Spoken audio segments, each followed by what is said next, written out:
நீ இவ்வாறு செய்வாய் என்று நினைக்கவில்லை ஜோதா. ஆனால் தந்தை, நீ எனது மகள் என்ற விஷயத்தை மறந்து விட்டாயா? நீ கல்யாணமாகாத ஸ்ரீ என்ற விஷயத்தை மறந்து விட்டாயா? ராஜா சூரியபான் தான் தெளிவாக கூறினார் அல்லவா, போருக்கு முன்பாக திருமணம் செய்து கொள்ள மாட்டேன் என்று. அவ்வாறு இருந்தும் நடுராத்திரியில் நீ சென்று அவரை பார்த்திருக்கிறாய் என்றால் அதற்கு என்ன அர்த்தம்? நான் கூற வருவதை தாங்கள் ஏன் கேட்க? இதுவரை கேட்டுக்கொண்டுதான் இருந்தேன். இனிமேலும் நீ கூறுவதை கேட்க வேண்டுமா? திருமணம் நடந்திருந்தால் யாரும் ஒரு வார்த்தை கூட பேசியிருக்க முடியாது. ஆனால் திருமணத்திற்கு முன்பாகவே இவ்வாறு சந்திப்பது.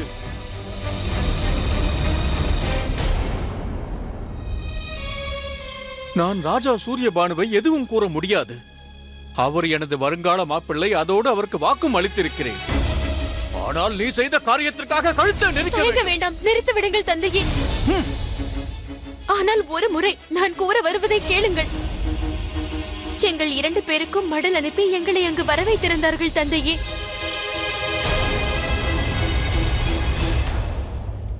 அவரை சந்தித்த பிறகுதான் அவை அனைத்தும் பொய் என்று உணர்ந்தேன்.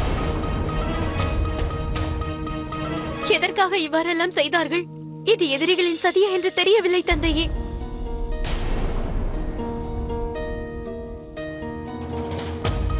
அம்மா, நீங்களாவது நான் கூறுவதை நம்புகிறீர்களா? மாட்டேன். நீ கூற வருவதை என் மனம் ஏற்கவில்லை ஜோதா. தாங்கள் என்ன நினைக்கிறீர்கள்? திருமணம் வேண்டாம் என்று கூறிவிட்டு நாங்கள் இருவரும் ஆனால் நீ சென்றது உண்மைதானே? சந்தித்தாய் அல்லவா?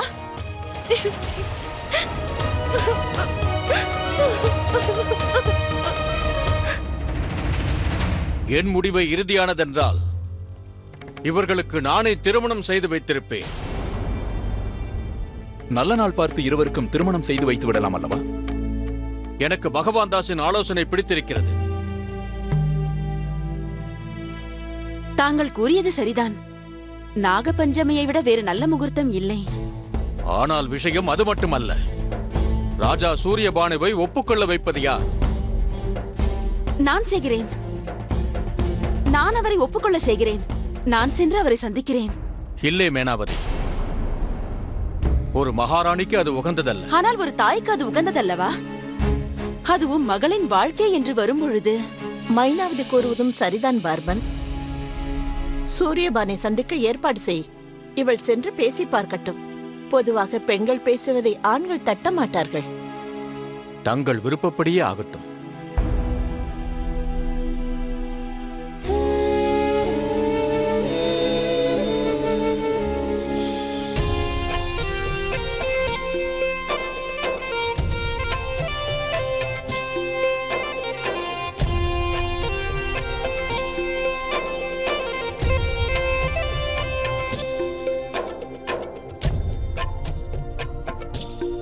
நான் பார்த்துக் கொள்கிறேன்.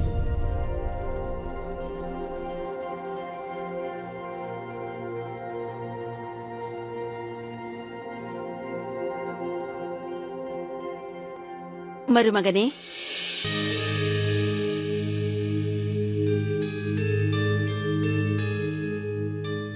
வணக்கம் மகாராணி. தாங்கள் இங்கு வந்து கொண்டிருப்பதாக சற்று முன்புதான் தகவல் வந்தது. எனது மகளை திருமணம் செய்து கொள்ளுங்கள். சற்று புரியும்படி கூறுங்கள். விவரிப்பதற்கு கையில் போதிய நேரம் இல்லை. ஒரு விஷயத்தை புரிந்து கொள்ளுங்கள். குலத்தின் மானம் மரியாதையை காப்பாற்றுவதற்காகத்தான் யாம் இங்கு வரும்படி ஆயிற்று. எங்கள் இருவருக்கும் மத்தியில் நடக்கக்கூடாது எதுவும் நடக்கவில்லை. இந்த சந்தேகம் தானே தங்களின் பார்வைக்கு தென்படுகிறது? அவ்வாறு நடக்கவில்லை என்று யாமும் அறிவோம். ஆனால் இது உலகத்துக்கு தெரியாதே. நமக்கு தீங்கு நினைப்பவர்கள் யாரோ அவர்கள் செய்த சதியாகத்தான் நான் இதை எண்ணுகிறேன். அது இப்பொழுது தேவையில்லை. ஜோதாவை பற்றி தவறாக பேச யாருக்கு தைரியம் உள்ளது? அந்த ஒரே காரணத்துக்காக தான் அனைத்து விதிகளையும் மீறி உங்களை சந்திக்க நான் இங்கு வந்தேன். தங்களின் கவலை எனக்கு புரிகிறது. என் மனதில் பட்டது என்னவென்றால், ஒருவேளை போரில் எனக்கு ஏதாவது நேர்ந்தால் ஜோதாவின் நிலைமை என்ன ஆவது? அவளுக்கும் அதே நிலைதான். மற்ற ராணிகளுக்கு ஏற்பட போகும் அதே நிலைதான் அவளுக்கும். ஒருவேளை அசம்பாவிதம் ஏதாவது நடந்து விட்டால் நான் அவளை ஜோஹரின் நெருப்பில் நானே சுயமாக அவளை சேர்த்து விடுவேன். ஆனால் எமக்கு அதில் விருப்பமில்லை. தங்கள் விருப்பமாக கருதாமல் ஜோதாவின் தலையெழுத்தாக கருதி இந்த திருமணத்திற்கு சரி என்று கூறுங்கள். அனைத்து ராஜபுத்திர ராஜ்யங்களும் தங்கள் இருவரையும் ஒன்றாக்கிவிட்டது. இனி இதை நாம் மாற்ற முடியாது. தயவு செய்து ஜோதாவை ஏற்றுக்கொள்ளுங்கள். தங்களிடம் வேண்டிக் கொள்ளத்தான் முடியும், கட்டளையிட முடியாது. பெண்ணை பெற்றவள் கை எந்த தானே முடியும்? ஏன் இவ்வாறெல்லாம் பேசுகிறீர்கள்? தங்களின் விண்ணப்பம் எனக்கு கட்டளையாகும்.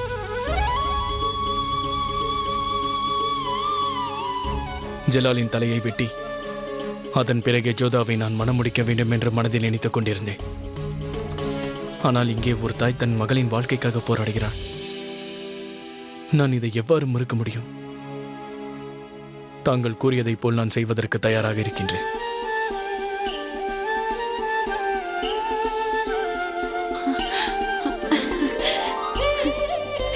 என் சார்பாக தங்களின் தாய்க்கும் தந்தைக்கும் வாழ்த்துக்களை தெரிவித்து விடுங்கள்.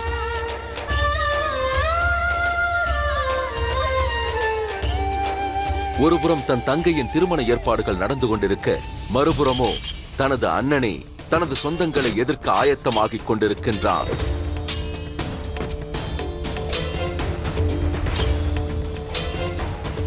நன்கு வாள்களை வீசுங்கள், முழு பலத்துடன் தாக்குங்கள். சேனைகள் பலவீனமாகிவிட்டால் அரசன் வெற்றி அடைவது இயலாத காரியமாகிவிடும்.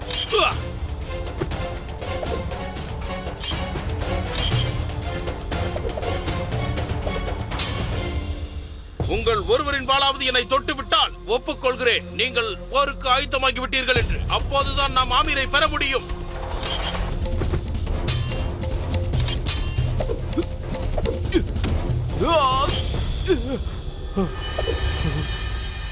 சுஜாமல் அவர்களே, தாங்கள் ஒரு பராக்கிரமசாலி. உங்களை ஜெயிப்பது ஒரு பக்கம் இருக்கட்டும், தங்களின் நிழலை தொடுவது கூட எங்களால் இயலாத காரியம். ஒரு வீரன் என்றால் எப்பேற்பட்ட வீரனையும் எதிர்த்து போராட வேண்டும். இங்கிருக்கும் அனைவரும் சுஜாமலாக வேண்டும். அதுதான் என்னுடைய விருப்பம். தங்கள் அளவுக்கு யுத்தம் செய்யும் திறமை பெற்றிருந்தாலும் ஆமீரை அடைய வேண்டும் என்ற தங்களது ஆவேசம் அந்த வீரனிடம் இருக்க வேண்டும் அல்லவா?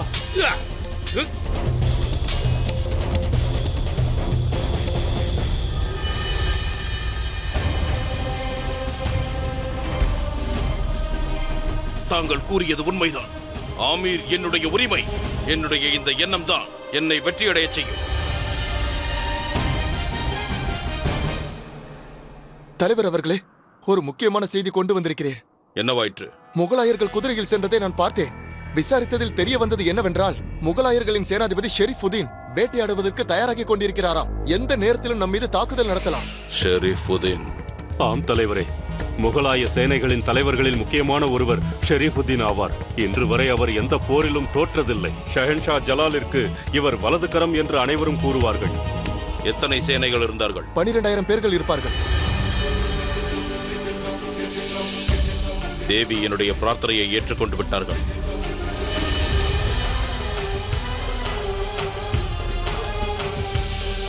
இரவையும் பகலையும் ஒன்றாக்கும் விதத்தில் ஏற்பாடுகளை செய்யுங்கள். ராஜபுத்திரர்கள் காணாத அளவிற்கு ஏற்பாடுகள் இருக்க வேண்டும் என்பதை மறந்து விடாதீர்கள். சரித்திரத்தில் பொன்னெழுத்துக்களால் பொறிக்கப்படும் அளவிற்கு இந்த திருமணத்தை ஏற்பாடு செய்யுங்கள். இந்த கோட்டை ஒளி விளக்குகளால் ஒளிரட்டும். பொற்கொள்ளரிடம் கூறுங்கள், தங்க அணிகலன்களை இதற்கு முன் செய்திராத அளவிற்கு செய்ய சொல்லுங்கள். மகா மந்திரியிடம் கூறுங்கள், ராஜபுத்திரர்களுக்கும் அனைத்து அரசர்களுக்கும் அழைப்பு விடச் சொல்லுங்கள். யாரையும் மறந்துவிடக் கூடாது. மைனாவதி, மிகவும் சந்தோஷமாக இருக்கிறார். இருக்கக்கூடாது அத்தை. ஒரு தாயின் வாழ்க்கையில் இது மிகப்பெரிய தருணமாகும். திருமண ஏற்பாடுகள் எல்லாம் நல்லபடியாக நடக்கிறதா என்று பார்த்து கொண்டிருந்தேன், அவ்வளவுதான். சில சமயங்களில் இந்த மாளிகை, இந்த கோட்டை எல்லாம் ஒரு பெண்ணின் இதயத்திற்கு ஒப்பிட வேண்டும் போல இருக்கிறது. இவைகளில் என்ன நடக்கும் என்று யாராலும் கூற முடியாது. தாங்கள் கூறுவது எனக்கு புரியவில்லை. அந்த 2 மடல்களையும் எழுதியது நீதானே மைனாவதி?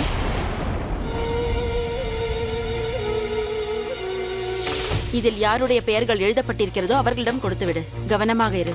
போ.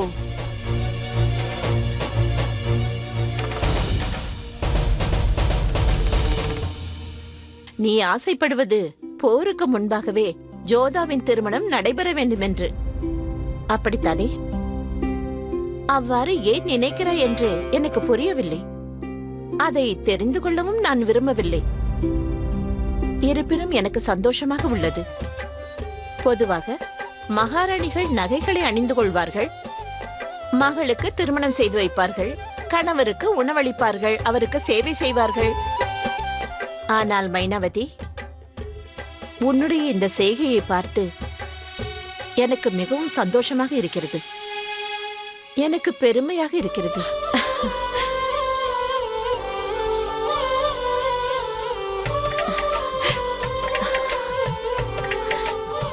ராணியின் வாழ்க்கையில் எவ்வளவோ போராட்டங்கள் உருவாகின்றது, முடிவடைகின்றது. ஒருபுறம் மைனாவதி தன் மகளின் வாழ்க்கை சந்தோஷமாக இருக்க வேண்டும் என்று கற்பனை செய்கிறார். ஆனால் மறுபுறமோ மகாமங்கா அதே சந்தோஷத்திற்காக தவறான வழியை நாடுகிறாள்.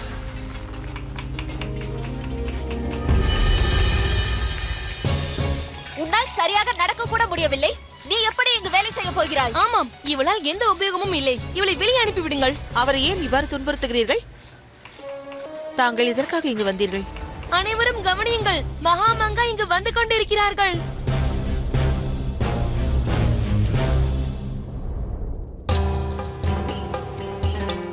ஆதாப்.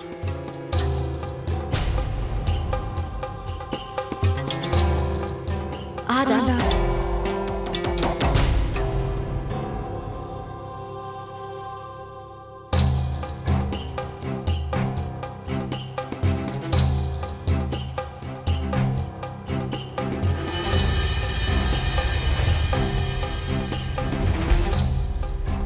யார் இவர்?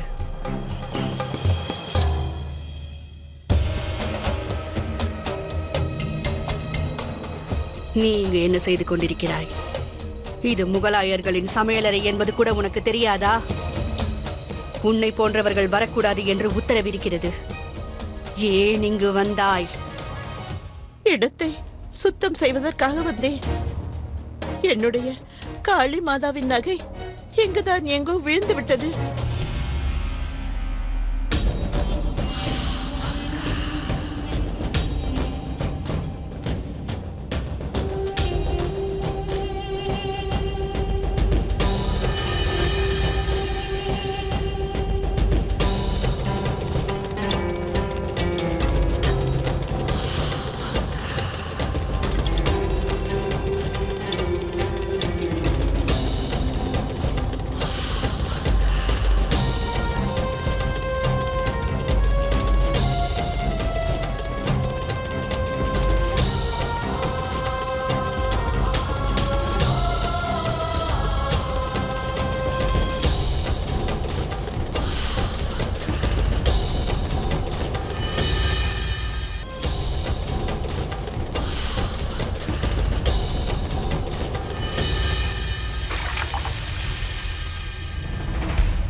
இல்லை, இல்லை.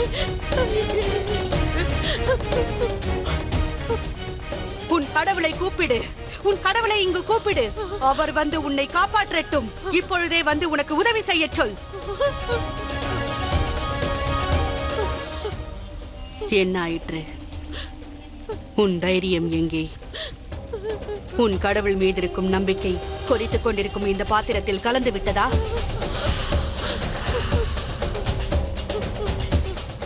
நீ காண்கின்ற இந்த கனவு அந்த குதாவையை மிஞ்சும் அளவிற்கு பெரியது. தாயே, தாயே வாழ்க! தாயே, தாயே, உங்களை அனைத்து இடங்களிலும் அலைந்து தேடி நான் ஓய்ந்து விட்டேன். தங்களிடம் ஒரு முக்கியமான செய்தி சொல்ல வேண்டியதிருக்கிறது. பேரம் கான் ஜஹீரை கைது செய்து விட்டான் என்பதுதானே? நீங்கள் இருக்கிறீர்களே, புதிதாக செய்தி சொல்லலாம் என்று வந்தால் தங்களுக்கு அனைத்து விஷயங்களும் முன்னதாகவே தெரிந்து விடுகிறது. ஆனால் நீ மட்டும் எப்பொழுதும் கற்றுக்கொள்ள மாட்டாய் எங்கே எப்படி பேசுவது என்று. அது நான் என்ன கூற வந்தேன் என்றால், அந்த ஜகீர் வேற யாரும் அல்ல, மகா மந்திரியால் தன் கண்களை பறிகொடுத்தவன் தான் அந்த ஜகீர். ஆதலால் இந்த முறை எப்படியாவது முயற்சி பண்ணி விடுவித்தால் சக்கரவர்த்தியால் தங்கள் மீது அதிக பாசம் செலுத்துவார். இதை உன்னிடம் நான் கற்றுக்கொள்ள வேண்டுமா? நான் என்ன செய்ய வேண்டும் என்பதை... என்னை மன்னிக்கவும், நான் போய் தங்களுக்கு இதை கற்றுக் கொடுக்க முடியுமா? தங்களுக்கு தெரியாதது என்ன இருக்க போகிறது?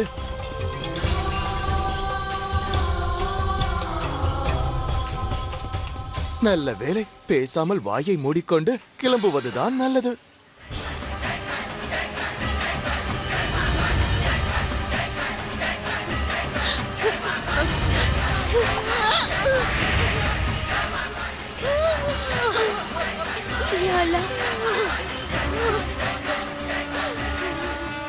இந்த மருந்தை தடவிக் கொள்ளுங்கள், தங்களது வலி குறையும்.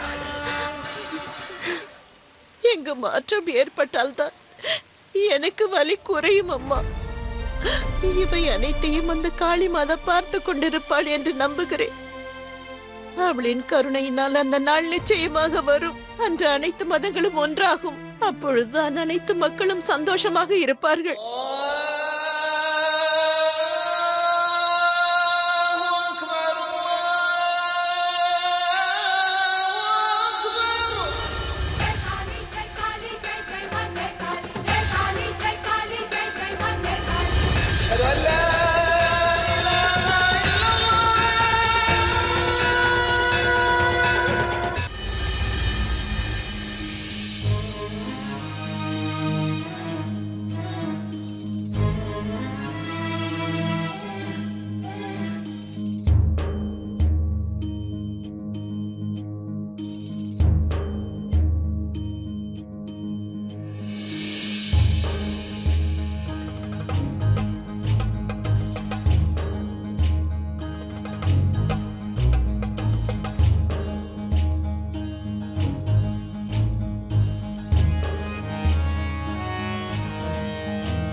நீ எங்கு சென்றாய்?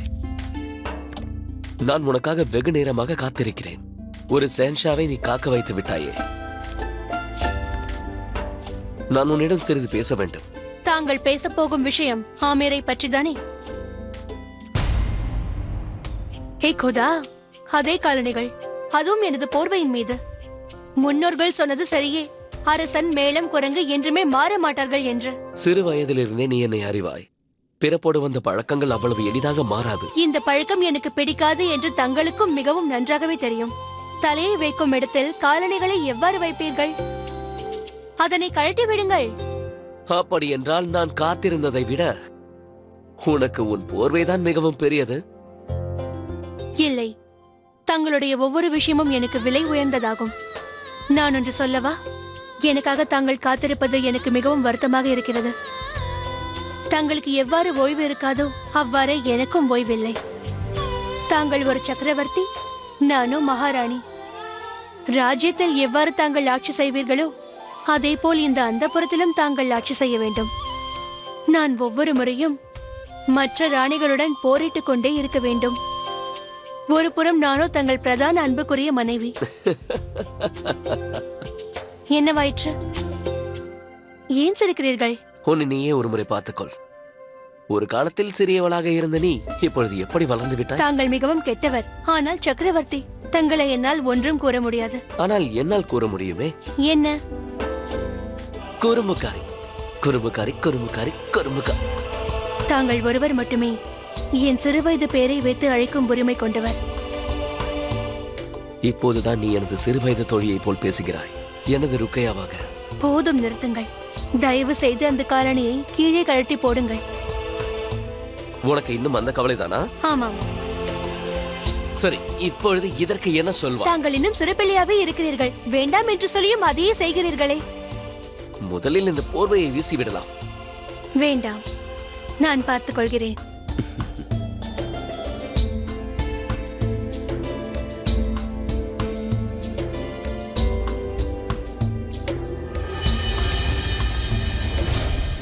யார் அங்கே?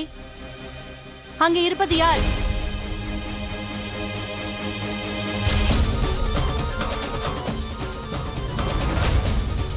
உனக்கு ஏது இவ்வளவு தைரியம்? சக்கரவர்த்தியும் ராணியும் தனியாக இருக்கும் அறைக்கு வருவதற்கு? என்னவாயிற்று ருக்கையா? ஒன்றுமில்லை, யாராவது தாசியாக இருப்பாள்.